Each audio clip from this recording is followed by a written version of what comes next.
financially benefiting off of black culture, you have to put finances back into black culture. Just that simple. The screenshots with your feelings, it just comes off like fake empathy because it comes off very dismissive and very oh, that sucks for y'all, but anyway, back to what I was doing. Have you felt that way always, or is it now because of the time of where we are in this country?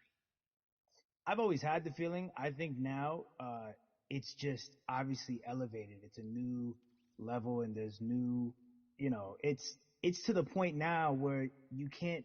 First of all, you can't not say anything. Second of all, though, I just think saying something isn't enough anymore. I think, if you have the ability to put money back into a culture that you're financially benefiting from, you have the ability to, you should.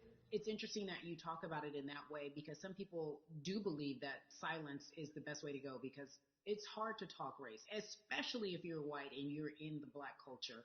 People just feel as if they can't talk about it. They feel awkward. They feel as if they don't have the privilege or the voice or the words. How do you find yourself right now in terms of interacting with people when they want to talk to you about social injustice, police brutality, what's going on in this country right now? Well, first of all, picking and choosing whether you want to be silent or not about race, that's a privilege in and of itself. But no, I mean, I try to just do my best to listen to the black people around me and the educated black people I have in my life. So I do my best to not act like I have all the answers for everything, especially in a culture that I'm not from. But that's why when we decided to raise the money um, for Black Lives Matter organizations, when we raised 500,000, we got on the phone with some of the women who started Black Lives Matter. I got on the phone with Tamika Mallory. I was on the phone with Karen Civil and talking with my friends to make sure the money went to like the correct places, and people who really need it.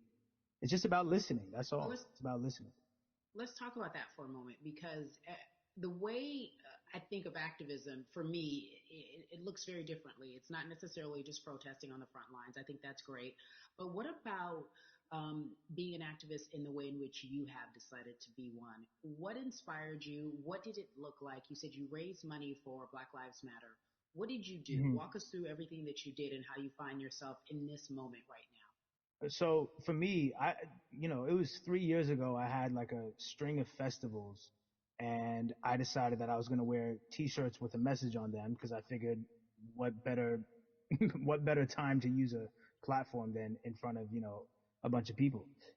So one of the T-shirts I wore was, if you want to change the system, speak up. White silence is pro racism. The whole thing.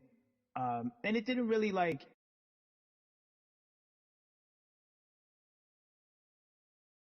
happening again, and it's been happening, the police brutality against innocent black people. I was like, man, I'm not the biggest artist in the world, and I certainly don't have the most white fans in the world, but I got a good amount of people that I can definitely mobilize and turn into some money. And I merch, it's a good thing, and I've always been outspoken anyway, and so